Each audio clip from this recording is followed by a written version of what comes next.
हिल रहा, इसलिए ये कैंसिल। फिर इस पे और this is a strong acid and this is a salt of weak acid strong base. अब इन दोनों का रिएक्शन होगा तो क्या बनेगा, CH3COOH और NaNO3। CH3COH क्या बन गया, वीक एसिड, तो इसमें पॉसिबिलिटी है ये सही। क्लियर, क्या लिखा है देखो, दोनों रिएक्शन होगा, यहां से H+ CH3CO CH3COH, weak acid मिल गया, salt of weak acid strong base. तो यहां पे दो ऑप्शन सही है, एक तो क्लियर था, एक इनडायरेक्ट था। अब बफर कैसे काम करता है ये मैं बाद में समझाऊंगा, पहले मैं बफर के न्यूमेरिकल कैसे हिलाने हैं ये दिखाता हूं। ठीक है, मतलब एक टॉपिक होता है action of buffer, working of buffer, उसको थोड़ी देर बाद। और पहले देखते हैं कि how to tackle the numericals of buffer. तो देखो, तो अगला टॉपिक है calculating pH of a buffer solution. pH of a buffer solution कैसे निकालेंगे बफर का pH? तो पहले मैं फॉर्मूला लिख दे रहा हूं, आप नोट कर लो, फिर बताता हूं कैसे आया वो। pH is equals to pKa plus log base 10 concentration of salt upon concentration of acid. This is not 100% true. अभी इसके अंदर की मैं आपको सारी बातें समझाऊंगा, पर पहले नोट कर ले। pH ऑफ बफर, कौन सा बफर है, एसिडिक बफर। ठीक है, of acidic buffer pKa log 10 salt upon acid। आइए देखें कैसा हुआ, एक एग्जांपल ले लेते हैं हम। कौन सा बफर हो रहा है, एसिडिक बफर। कैसे बनेगा, एक वीक एसिड और एक सॉल्ट, वीक एसिड का स्ट्रॉन्ग बेस के साथ। तो मैं वही पुराना वीक एसिड CH3COOH और सॉल्ट में CH3COO इस्तेमाल करूंगा। आइए, इन दोनों में से कौन वीक कंपोनेंट है ये, तो आप देख रहे हो आयनिक इक्विलिब्रियम की ज्यादातर कहानी हम वीक कंपोनेंट पे खेलते हैं।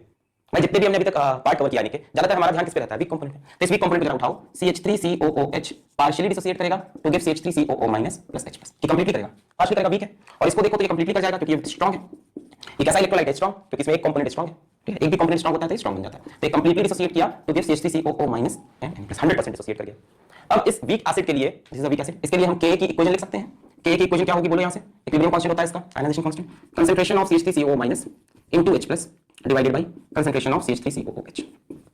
अच्छा, अब आपको ये तो याद होगा कि यहां पे ये कंसंट्रेशन रखें जरूरी नहीं, यहां पे हम CH3CO माइनस की वो कंसंट्रेशन रखेंगे जो सॉल्यूशन में होगी, जो यहां से निकली वो नहीं रखनी होती, जो पूरे सॉल्यूशन में है। तो बच्चों सॉल्यूशन में CH3CO माइनस यहां से भी आया है, यहां से भी आया है, दोनों जगह से आया है। अच्छा, ये वीक है, ये स्ट्रांग है। CH3CO माइनस कहां से ज्यादा आया होगा, मैक्सिमम CH3CO माइनस कहां से आया होगा, मैक्सिमम CH3CO माइनस यहां से आया होगा। ये 100% डिसोसिएट कर रहा है, मतलब we can say this CH3CO minus is completely coming from salt. जितना सॉल्ट है उतना CH3CO माइनस, जैसे मान लो ये 0.1 मोलर होता तो डिसोसिएट करके इसको भी कितना बनाता, 0.1 मोलर। तो चाहे मैं इसकी कंसंट्रेशन रखूं या इसकी जगह मैं सॉल्ट की कंसंट्रेशन रखूं, बात तो सेम है। हमने यहां से K की इक्वेशन लिखी, फिर हमने कहा कि इसमें कौन सा CH3CO माइनस रखना है, जो यहां से निकला सिर्फ वही रखना है कि सॉल्यूशन का, तो हमने कहा सॉल्यूशन का। हमने कहा सॉल्यूशन में बेसिकली यहां से CH3CO माइनस आ रहा है, जितना ये होगा उतना ये बन जाएगा। तो मैंने कहा कि CH3CO माइनस की कंसंट्रेशन की जगह क्या हम सॉल्ट की कंसंट्रेशन रख सकते हैं, आपने बोला ठीक है। अच्छा, दूसरी बात, नीचे है CH3COH का कंसंट्रेशन, वो कहां से आएगा, यहां से। मान लो इसका इनिशियल कंसंट्रेशन कुछ भी है, 0.1 मोलर है सपोज करो, तो थोड़ा सा डिसोसिएट कर जाएगा, तो इक्विलिब्रियम पे आते-आते इसका कंसंट्रेशन कुछ कम होगा। पर ध्यान से देखो, यहां पे कॉमन एन इफेक्ट भी चल रहा है, ये कॉमन एन है जिसकी वजह से ये रिएक्शन पीछे जा रहा होगा, जिसकी वजह से इसका डिसोसिएशन बहुत कम होगा। मतलब हम यहां पे CH3COH का इनिशियल दिया हुआ कंसंट्रेशन भी रख सकते हैं, क्यों, क्योंकि इसका डिसोसिएशन बहुत कम होगा। सो इसकी जगह हम एसिड का इनिशियल कंसंट्रेशन भी रख सकते हैं। कोई जरूरत नहीं है C माइनस C अल्फा वो सब करने की, किसी की C minus C alpha, equilibrium पे इसका कंसंट्रेशन कुछ कम नहीं होगा, इसका डिसोसिएशन हो ही नहीं पा रहा। क्यों नहीं हो पा रहा, क्योंकि स्ट्रांग इलेक्ट्रोलाइट डिसोसिएट हुआ, क्योंकि कॉमन आयन इफेक्ट लगा। पढ़ाया था लेक्चर में कॉमन आयन इफेक्ट, जिसने पढ़ा यूट्यूब पे टाइप करें कॉमन आयन इफेक्ट फिजिक्स वाला, आयनिक इक्विलिब्रियम 046 वाला, वहां मिलेगा। इस कॉमन आयन की वजह से इसका डिसोसिएशन पीछे चला गया और ये बिल्कुल भी करीब करीब डिसोसिएट नहीं किया, इसलिए यहां पे हम इसकी इक्विलिब्रियम कंसंट्रेशन ना रख के इनिशियल कंसंट्रेशन रख सकते हैं। अब यहां से बोलो H+ is equals to Ka into acid बटे salt, कह सकते हैं। यहां से माइनस log base 10 H+, मैंने दोनों तरफ माइनस log लगाया, माइनस log 10, देखो ये मल्टीप्लाई हो रहा है तो Ka माइनस log 10 acid और इस पे माइनस माइनस प्लस क्योंकि नीचे है, प्लस log 10 salt, बोलो ठीक है। दोनों तरफ मैंने माइनस log ले लिया, तो minus log H+ minus log K, ये मल्टीप्लाई होता है log A into log B, minus log K minus log, और ये नीचे तो माइनस माइनस प्लस हो गया। अब देखो मैं माइनस log 10 H+ को क्या बोलते हैं, pH, ये तो pH होता है। माइनस log 10 K को हम बोल सकते हैं pKa, है ना, किसी में माइनस log 10 लगा तो P बन जाता है। पिछले लेक्चर में मैंने pH वाले लेक्चर में बताया था, माइनस log 10 Kw pKw, तो माइनस log 10 K pK, और इन दोनों में देखो क्या बन जाएगा, plus log 10 salt upon acid, देखो लिख सकते हैं ये चीज, सोच के बोलो, ये लिख सकते हैं यहां से log A minus log B, so log A by B। ये फॉर्मूला ऊपर भी लिखा हुआ है, इसका नाम इस इक्वेशन को हम बोलते हैं हेंडरसन हासेल बाल्ज इक्वेशन, हेंडरसन हासेल बाल्ज इक्वेशन। पर ये 100% ट्रू नहीं है, न्यूमेरिकल बन जाएंगे, हिल जाएंगे मैक्सिमम न्यूमेरिकल आसान वाले, बट जहां थोड़ा भी फॉर्मूला जेई मेन से थोड़ा सा भी ऊपर गया अपन, है ना, मेन से भी हो सकता है, इससे थोड़ा सा घुमा दिया आपको सवाल। क्या नोट करिए अभी, कोई डाउट, यहां पे एसिड की इक्विलिब्रियम कंसंट्रेशन रखी जाती है, ये इक्विलिब्रियम कांस्टेंट है इस रिएक्शन का, पर हमने इनिशियल रख दी क्योंकि इसका डिसोसिएशन नहीं हो पा रहा because of common ion effect. इसका पिछला वीडियो वही था। फिर pH निकालने के लिए आप चाहो तो खुद से कर सकते हो, दोनों तरफ log ले लेना, उसके माइनस log 10 H+ को pH, माइनस log 10 K को PA और दूसरा इसको। Clear, what I want to say कि ये गलत क्यों है, इसमें क्या चीज गलत है, यहां पे सॉल्ट का कंसंट्रेशन रखना पूरी तरह से सही नहीं है। क्यों नहीं सही है, थोड़ी बात समझ में आएगा। आप ये समझो यहां पे एसिड कौन सा है, CH3COH, ऊपर सॉल्ट कौन सा है, सॉल्ट है नहीं एक्चुअली, CH3CO माइनस आयन, तो नीचे एसिड है, ऊपर इसके कॉन्जुगेट बेस की कंसंट्रेशन, इसका ये कॉन्जुगेट बेस बनेगा कि नहीं, तो नीचे एसिड, ऊपर सॉल्ट की जगह थोड़ा सा याद रखो कि सॉल्ट है या कॉन्जुगेट बेस है, याद रहेगा, नीचे एसिड ऊपर सॉल्ट की जगह कॉन्जुगेट बेस, देखो कॉन्जुगेट बेस है इसका H+ निकलने के बाद। चलिए हो गया, अब इस पे सिंपल न्यूमेरिकल करते हैं। पहले ये न्यूमेरिकल लेवल पढ़ाएंगे, करीब हम 6 से 7 न्यूमेरिकल करने जा रहे हैं और उसी में ये पूरा टॉपिक अब क्लियर हो जाएगा हमको, है ना। न्यूमेरिकल थ्रू पढ़ते हैं, चलिए तो एसिडिक बफर के न्यूमेरिकल स्टार्ट करते हैं। पहले कोई इजी न्यूमेरिकल स्टार्ट करेंगे, find the pH of a solution having, find the pH आप भी करेंगे क्या मेरे साथ? चलिए, find the pH of a solution having 0.1 molar CH3COOH Ka is equal to 10 की power -5 and 0.2 molar CH3COO Na। चलिए सबसे सिंपल न्यूमेरिकल पहला किया जाए। आइए, तो pH is equals to pKa plus log 10 salt बराबर एसिड, सॉल्ट बराबर एसिड, नीचे CH3COH ऊपर CH3COO माइनस, pKa क्या होता है? माइनस log 10 Ka, ठीक है, प्लस log 10 सॉल्ट कितना है अपना? अब देखो सॉल्ट क्या है, सॉल्ट एक्चुअली ये रखना है CH3CO माइनस कंसंट्रेशन। ये कहां से आएगा? इसमें से आएगा, किसमें से? आंसर है दोनों से आएगा, पर इसका डिसोसिएशन बहुत कम होना है, तो बेसिकली ये पूरा पूरा यहां से आएगा, तो हम इसकी जगह इस सॉल्ट की कंसंट्रेशन को ऊपर रख देंगे 0.2 डिवाइडेड बाय एसिड CH3COOH, वो तो यहीं से मिलना है, इसकी कंसंट्रेशन 0.1 और Ka की वैल्यू 10 की पावर -5, ये हो गया अपना pH। सो -5 बाहर आएगा, माइनस प्लस 5 प्लस ये कैंसिल, log 2 की वैल्यू 0.30, पिछले लेक्चर में बताया मैंने आपको, log 2 की वैल्यू 0.30 और log 3 की वैल्यू 0.477, ठीक है। सो इसका pH हो गया 5.3। एसिडिक बफर है तो pH 7 से कम आया, ऐसा कोई कंसेप्ट नहीं है, ऐसा कोई कंसेप्ट नहीं है, टेंशन मत लेना कि एसिडिक बफर है तो pH 7 से कम आएगा, वो आ गया, अच्छी बात है। चलिए आगे बढ़े, नेक्स्ट क्वेश्चन देखते हैं। Find the pH of a solution, find the pH of a solution containing 0.25 mole of HCl, इसका Ka हमको दे रखा है Ka 10 to the power -5 and 0.10 mole NaCN are containing present in 1 liter solution। चलिए, अब ये buffer solution है तो समझ में आ गया आपको इसका pH निकालना है। ट्राई करिए, मैं ऑप्शन देता हूं A B C D, तो चार ऑप्शन है मेरे पास, 5.3 4.6 4.7 3.8। चलिए ट्राई करिए अपने आप। ओके, पॉज करके ट्राई करना है। ओके, हो गया। चलिए मैं आपको करके दिखाता हूं। सो हम लिखेंगे pH is equals to pKa plus log 10 concentration of salt upon acid। तो हमेशा लॉजिक लगाते रहना, एसिड मतलब कौन होगा? HCl, और सॉल्ट मतलब क्या? कॉन्जुगेट बेस, यानी Cn माइनस की कंसंट्रेशन चाहिए हमको। चलो, तो pKa is minus log 10 Ka, इसका माइनस log 10 करोगे तो कितना आएगा? 5 आएगा, minus log 10 10 minus plus log 10, salt मतलब Cn माइनस की कंसंट्रेशन कहां से मिलने वाली है? इससे कि उससे? मेरे ख्याल से तो इसी से मिलेगी Cn माइनस की कंसंट्रेशन, सॉरी इसी से मिलेगी, ये तो वीक है, इसका डिसोसिएशन भी कम हो गया, तो Cn माइनस की कंसंट्रेशन की जगह हम सॉल्ट में किसका कंसंट्रेशन रखते हैं? NaCN का। सो 0.1 मोल कितने में? 1 लीटर में, इसे वॉल्यूम लिखने की जरूरत नहीं, ऊपर नीचे कैंसिल होगा। एसिड की कंसंट्रेशन यहां से मिलेगी 0.25 मोल इन 1 litre, so 5 plus log 10, this will be how much? 0.1 upon 0.25, सो 10 लिख सकते हैं ऐसे, 5 2 से 10 तो 10 5 5 से 25, 2/5, सो कितना हो गया? पॉइंट कैंसिल, 10/25, 5 2 से 10 5 5 से 10, 2/5, सो 2/5 will become 0.4, so it will be how much? 5 plus log 10 into 0.4, 0.4 को आप 4/10 लिख सकते हो, 2/5 को भी तो लिख सकते हैं, 4/10 to the 4 4/10, so it will be 5 plus log 4 minus log 10, log 10 to the base 10 will be 1, so it is how much? 5 plus, इसको हम 2 log 2 लिख सकते हैं, यानी 2 into log 2 की value 0.3, 2 log 2 2 into 0.3 minus 1, so 5 minus 1 4 plus 0.6 4.6, option D is correct. कई लोग का आ गया था, बताइए। चलिए, तो ये दो सिंपल क्वेश्चन आपको समझ में आ गए। चलिए, यही क्वेश्चन आपको मैं होमवर्क क्वेश्चन दे रहा हूं, इसका आंसर आप कमेंट करें खुद से करके, सिंपल क्वेश्चन इसलिए इसको मैं सॉल्व नहीं करा रहा, बहुत सिंपल सा है वो भी question.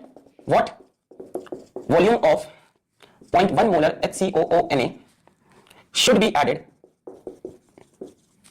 to 50 ml of 0.05 molar HCOOH to produce a buffer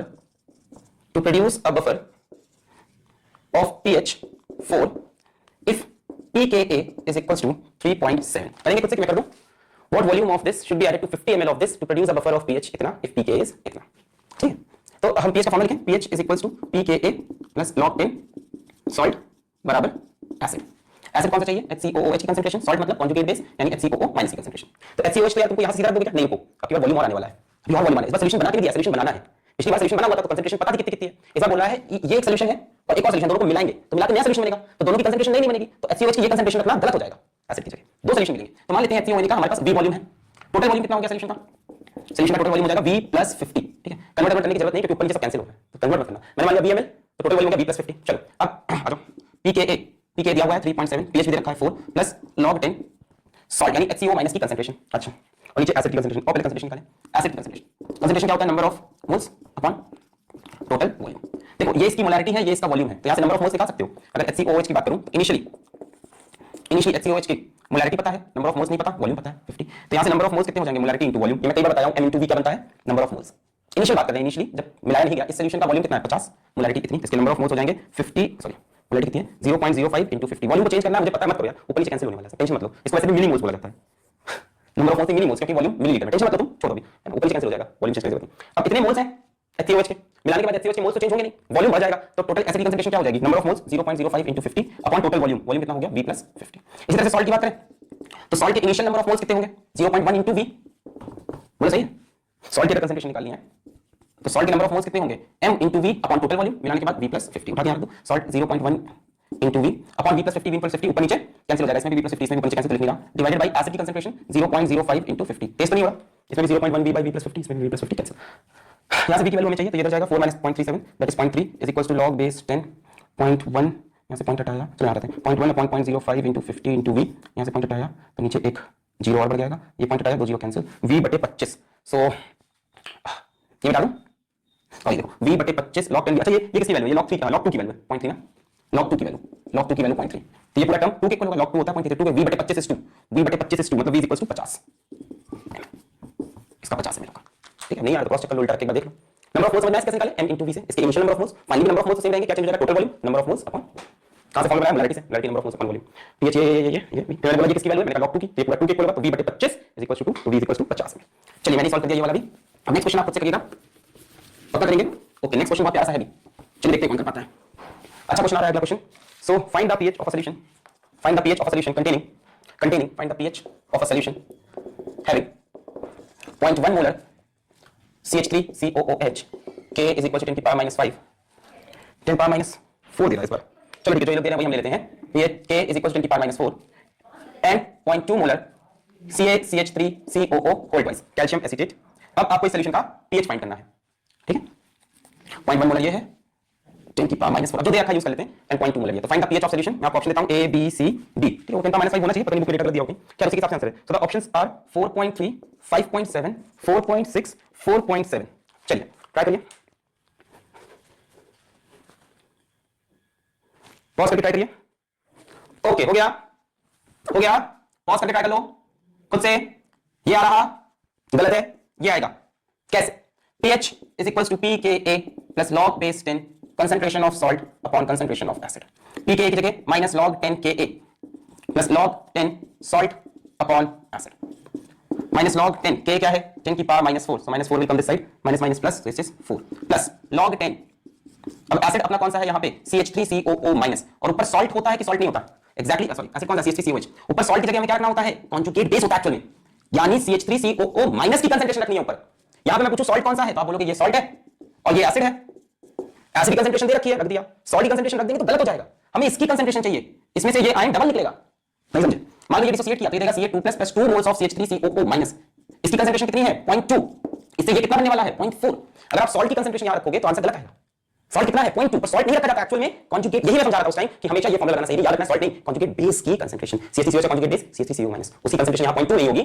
0.4 होगी, बस इतनी सी बात थी, बाकी क्वेश्चन आसान है, 4 प्लस log base 10 सॉल्ट की जगह 0.4, लॉजिक से समझ में आ गया, सॉल्ट की कंसंट्रेशन कॉन्जुगेट बेस की रखनी होती है और एसिड की 0.1, सो इट्स इजी, ये कैंसिल, सो 4 प्लस log 4 यानी 2 log 2 यानी 2 into 0.3, सो 4.6 ऑप्शंस, क्लियर है, यही बात मैंने शुरू में बताई थी कि ऊपर सॉल्ट नहीं कॉन्जुगेट बेस, यहां से सॉल्ट कंसंट्रेशन रखते तो 0.2 रखते, गलत होता और इसकी कंसंट्रेशन 0.4 होगी, यहां से इसको हम कंसीडर नहीं करेंगे, मानते हैं कि सारा यहीं से आ रहा है क्योंकि इसका डिसोसिएशन वैसे भी कम हो जाएगा ड्यू टू कॉमन इफेक्ट। चलिए अगला क्वेश्चन और खूबसूरत होने वाला है, ये यहां तक मैंने सिंपल बफर सॉल्यूशन लिए जिसमें एक एसिड था वीक वाला और एक सॉल्ट था वीक एसिड स्ट्रॉन्ग बेस वाला, अब मैं इनडायरेक्ट बफर का न्यूमेरिकल आपको दिखाता हूं, हमसे पूछ रहा है find the pH of a solution, find the pH of a solution obtained by mixing 1 liter 0.2 molar HCOOH and 1 liter 0.1 molar NaOH, और HCOH को अपने को Ka दे रखा है, इसका Ka दिया है 10 की पावर -4, पहला सवाल तो ये है कि क्या ये बफर बनाएगा या ये बफर नहीं बनाएगा, पहला सवाल तो ये, तो मेरे पास ये एक स्ट्रॉन्ग बेस है और ये एक वीक एसिड है, जरा देखते हैं एसिड बेस का रिएक्शन करा देते हैं, चलो HCOOH प्लस NaOH का रिएक्शन क्या बनेगा, HCOONa प्लस H2, यही होगा, बहुत बढ़िया, मेरे पास इन दोनों के कितने कितने मोल्स हैं, मतलब इनिशियली बात करें तो मेरे पास दो सॉल्यूशन है, एक सॉल्यूशन ये एक ये, इन दोनों के कितने कितने मोल्स हैं, ये डायरेक्ट दिख रहा बफर नहीं है या वाई बना, यहाँ पे एक सॉल्ट होता वीक एसिड स्ट्रॉन्ग बेस का नहीं, अच्छा इन दोनों कितने कितने मोल्स हैं, तो मोल्स निकलेंगे m1 into v1 और इसके m2 into v2, mv से मोल्स निकलते हैं, तो इसके मोल्स हैं इनिशियली 0.2, इसके मोल्स हैं 0.1, अच्छा फाइनली रिएक्शन हो गया, या यूज देखते कितने मोल्स यूज हुए इस रिएक्शन में, इसके 0.2 तो यूज नहीं कर सकते, लिमिटिंग एजेंट ये है, लिमिटिंग एजेंट मतलब पॉइंट पहले खत्म होगा, ये पहले खत्म होगा, ये कहेगा भैया पूरा 0.1 यूज हो गया, ये बोलेगा भाई तुम्हारे 0.1 के लिए हम भी कितना देंगे 0.1, 1 के लिए 1 देते हैं तो 0.1 के लिए 0.1, इसके 1 से ये 1 बनता है तो इसके 0.1 से ये 0.1 बना, ठीक है, बोलो समझ में आई बात, इनिशियली 0 0 थे, हमने कहा इसके 1 से ये 1 रिएक्ट करता है तो 0.1 से इसका 0.1 रिएक्ट किया, इसके 1 से ये 1 बनता है तो 0.1 से 0.1, अब मैं पूछूं फाइनली कितना कितना बचा सब, फाइनली सब कितना कितना बचा या बना, तो ये 0.2 से 0.1 यूज हो गया तो बचा 0.1, ये 0.1 से 0.1 पूरा यूज हो गया, ये कुछ नहीं बचा, और ये 0 था 0.1 बना तो 0.1 बचा। फाइनली सॉल्यूशन में आपके पास क्या क्या है, आपके पास HCOOH है कितना 0.1 molar, 0.1 moles, not molar, 0.1 moles. आपके पास NaOH नहीं बचा, आपके पास HCOONA है कितना 0.1 moles. So you have a weak acid and you have a salt of weak acid and strong base. क्या ये बफर है? क्या यही प्यार है? हाँ यही प्यार है कि नहीं यार, बफर ही तो हुआ ना भाई साहब, वीक एसिड भी है, salt of weak acid strong base. So this is how you have to work question like this, जिसमें डायरेक्ट बफर ना बनाओ, रिएक्शन कराओ, फिर पूरी कहानी समझो, इसके मोल सके, इसके मोल सके, ये कितना यूज हुआ कितना बचा, तो ये बफर है। अब इस बफर का पीएच निकाला जा सकता है, हाँ कि ना? हाँ भाई निकाला जा सकता है, आसान है इसका पीएच निकालना। निकल आएगा, बोलो पीएच बोलो, pH is equals to pKa plus log base 10 concentration of salt upon concentration of acid। चलो भैया, सो pKa यानी log minus log 10 Ka मतलब समझ मेरा 4 प्लस log 10 सॉल्ट की कंसंट्रेशन बताओ, सॉल्ट के मोल से 0.1, टोटल वॉल्यूम कितना हो जाएगा 1 + 1 यानी 2, सो 0.1/2, तो मैं वॉल्यूम लिख रहा हूं क्योंकि वॉल्यूम ऊपर नीचे कैंसिल। नीचे एसिड की कंसंट्रेशन, एसिड के मोल